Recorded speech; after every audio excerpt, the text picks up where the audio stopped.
Hello everyone, কেমন আছেন সবাই? সবাইকে স্বাগত জানাচ্ছি মিতুস কিচেনে। আর আজকে আমি আপনাদের সাথে শেয়ার করব চুষি পিঠার রেসিপি বা সেমাই পিঠা, যে যেটাই বলেন না কেন। আসলে এটা কিন্তু গ্রেটার দিয়ে হবে না। আজকে কিন্তু আমি গুড় আর চিনি মিক্সড করে এই চুষি পিঠাটা বানিয়েছি, আর খেতে কিন্তু অসম্ভব মজাদার হয়েছে।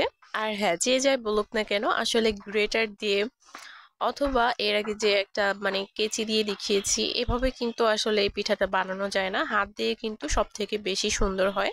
আর এখানে পিঠাটা দেখেই বুঝতে পারছো কতটা সুন্দর হয়েছে পিঠাগুলো। এই পিঠাগুলো খেতে কিন্তু অসম্ভব মজাদার, আর গুড় দিলে কিন্তু আরো খেতে বেশি ভালো লাগে। গুড়ের একটা সুন্দর স্মেল থাকে। এখানে আমি খেজুরের পাটালি দিয়ে কিন্তু এই পিঠাটা বানিয়েছি। এর জন্য কিন্তু প্রথমে আমি গুড়টাকে জাল করে ঠান্ডা করে নেব। প্রথমে এখানে আমি হাফ কাপ জল নিয়েছি, আর হাফ কাপ জলের মধ্যে আর এখানে আমি হাফ বাটির মতো দিয়েছি আমি গুড়টাকে প্রথমে গলিয়ে নিব, হালকা একটু জাল করে একটু ঘন করে নিব, যেহেতু জল দেওয়া আছে। এই গুড়টাকে কিন্তু পুরোপুরি ঠান্ডা করে তারপরে কিন্তু দুধের মধ্যে দিতে হবে। এর জন্য সবার প্রথমে আমি গুড়টাকে জাল করে নামিয়ে নিচ্ছি। গুড়টা যখন একটু ঘন হয়ে আসবে সেই পর্যায়ে কিন্তু আমি নামিয়ে ফেলবো। খুব বেশিক্ষণ জাল করার কোনো প্রয়োজন নেই। 2 থেকে 3 মিনিটের মতো জাল করেই কিন্তু এটা নামিয়ে ফেলবো। এরকম বলক চলে আসবে সেই পর্যায়ে কিন্তু নামিয়ে ফেলতে হবে। আর গুড়টা কিন্তু অনেক বেশি পাতলা থাকবে। আমি একটা বাটির মধ্যে এটাকে ঢেলে নিচ্ছি। পিঠাগুলো বানাতে বানাতে কিন্তু গুড়টা একদমই ঠান্ডা হয়ে যাবে, আর দুধটাও কিন্তু জমে যাবে না। প্যানটা ধুয়ে এখানে আমি আরো 1 কাপের মতো জল দিয়ে দিয়েছি, আর জলটা যখন একটু গরম হয়ে এসেছে সেই পর্যায়ে আমি এখানে দিয়ে দিয়েছি 1 কাপ পরিমাণ চালের গুঁড়ো। আর চালের গুঁড়োটাকে কিন্তু জলের সাথে খুব ভালোভাবে নেড়েচেড়ে মিশিয়ে নিতে হবে। আর এই পর্যায়ে কিন্তু চুলার আঁচটা লোতে রাখতে হবে। লোতে রেখে আমি এটাকে মিশিয়ে নিচ্ছি। এখানে কিন্তু চাইলে সামান্য একটু লবণও দিয়ে দিতে পারেন, সেক্ষেত্রেও কিন্তু খেতে বেশ ভালো লাগবে। যে কোনো মিষ্টি জিনিসে যদি সামান্য একটু লবণ দেওয়া হয় তাহলে কিন্তু টেস্টটা দ্বিগুণ পরিমাণে বেড়ে যায়। যাই হোক, আমি কিন্তু জলের সাথে এটাকে খুব ভালোভাবে নেড়ে চেড়ে তারপর নামিয়ে নিব। চুলার আঁচটা কিন্তু একদম লোতে রাখা আছে। আমি এটাকে একটা প্লেটের মধ্যে নামিয়ে নিচ্ছি। আর এই ডোটাকে কিন্তু কিছুক্ষণের জন্য ময়ম করে নিতে হবে। আর হাতে যদি খুব পরিমাণ লেগে আসে সেই পর্যায়ে এখানে সামান্য একটু ময়দা হাতে লাগিয়ে নিতে পারেন, তাহলে কিন্তু হাতে আর ডোটা লেগে যাবে না। এই ডোটা কিন্তু অনেক বেশি নরম থাকবে। আর যারা একেবারে হাতে কেটে এই সেমাই পিঠাটা বানিয়ে নিতে পারেন না তাদের জন্য বলছি, এই গুঁড়াটা কিন্তু আগের দিন রেডি করে রাখতে হবে। এই ডোটা আগের দিন রেডি করে রেখে এটাকে কিন্তু ফ্রিজে রেখে দিতে হবে নরমালে। একদিনের জন্য এটাকে নরমালে রেখে দিতে হবে। আর তারপর কিন্তু গ্রেটারের যে বড় অংশটা আছে সেই অংশটা দিয়ে কিন্তু এটাকে গ্রেট করে নিতে পারেন। যাই হোক, এই ডোটাকে কিন্তু আমি হাত দিয়ে খুব ভালোভাবে ময়াম দিয়ে নিয়েছি, আর এটার ওপরটা কিন্তু এখন একদম মোলায়েম হয়ে গেছে।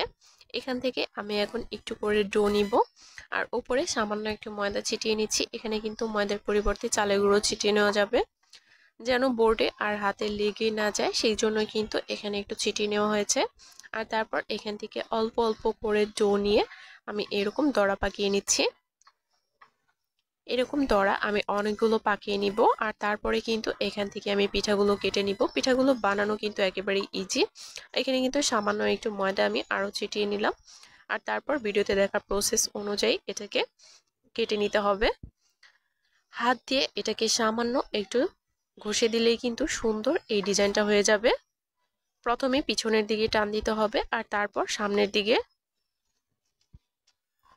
যাদের কাছে এই প্রসেসটাও অনেক বেশি কঠিন মনে হয় তারা কিন্তু এখানে অল্প অল্প করে ডো নিয়ে, একদম অল্প অল্প করে ডো নিয়ে কিন্তু হাত দিয়ে ঘষলেই খুব সুন্দর ডিজাইনটা হয়ে যাবে। সেই ক্ষেত্রে সময়টা একটু বেশি লাগবে। যাই হোক, আমি একটু গ্রেটার দিয়েও দেখিয়ে দিচ্ছি যে আসলে হয় কি না। আসলে কিন্তু হয় না, এটা একদমই লেগে যায়। যাই হোক, সবগুলো পিঠাই কিন্তু বানিয়ে নিয়েছি। এই পিঠাটা বানানো কিন্তু একটু সময় সাপেক্ষ, একটু বেশি সময় লাগে। যাই হোক, আমার এখানে সবগুলো বানানো হয়ে গিয়েছে। এখন আমি একটা প্লেটের মধ্যে পিঠাগুলোকে তুলে নিচ্ছি। আপনারা চাইলে কিন্তু এই পর্যায়ে জিপে সংরক্ষণও করে রাখতে পারেন। আর আজকে যেহেতু আমি এই পিঠাটা গুড় আর চিনি মিক্সড করে বানাচ্ছি, আপনারা কিন্তু চাইলে শুধু চিনি অথবা শুধু গুড় দিয়েও বানিয়ে ফেলতে পারবেন। শুধু গুড় দিয়ে বানালে কিন্তু খেতে ভীষণ ভালো লাগে, বিশেষ করে যারা গুড়ের স্মেলটা পছন্দ করে তাদের কাছে তো এটা খুবই ভালো লাগবে। আমি সবগুলো পিঠাই কিন্তু প্লেটের মধ্যে তুলে নিয়েছি। আর আমি কিন্তু দুধটাকে আগে থেকেই ঘন করে জাল করে রেখেছিলাম। এই পিঠায় কিন্তু দুধের পরিমাণটা একটু বেশি হলেই পিঠাটা খেতে ভালো লাগে। আর দুধের পরিমাণটা যদি কম থাকে তাহলে কিন্তু খেতে বেশি ভালো লাগে না। এখানে কিন্তু আমি 1/3 কাপের মতো চিনি দিয়ে দিয়েছি। তারপর চিনিটাকে দিয়ে খুব ভালোভাবে নেড়েচেড়ে দুধের সাথে মিশিয়ে দিচ্ছি। চিনিটা যখন একটু গলে যাবে সেই পর্যায়ে আমি এখানে পিঠাটা দিয়ে দিব। আর তারপর এখানে আমি গুড়টাও অলরেডি দিয়ে দিয়েছি। গুড়টা আমার শুট নেওয়া হয়নি, গুড়টাও কিন্তু আমি এখানে দিয়ে দিয়েছি। যাই হোক, এইটাকে কিন্তু আমি রান্না করে নিয়েছি প্রায় 15 মিনিটের মতো। আর চুলার আঁচটা কিন্তু আমি মিডিয়ামে রেখে পিঠাটাকে রান্না করে নিয়েছি। এই তো 15 মিনিটের মতো রান্না করলে কিন্তু এনাফ। পিঠাগুলো কিন্তু আর শক্ত থাকবে না। এই পিঠাগুলো খেতে কিন্তু অসম্ভব মজাদার। এভাবে তোমরা চাইলে ট্রাই করে দেখতে পারো। আশা করছি সবার কাছে ভালো লাগবে। আর ভিডিওটি যদি কোনো অংশে একটু ভালো লেগে থাকে তাহলে অবশ্যই চ্যানেলটি সাবস্ক্রাইব করে পাশেই থেকো। সবাই ভালো থেকো।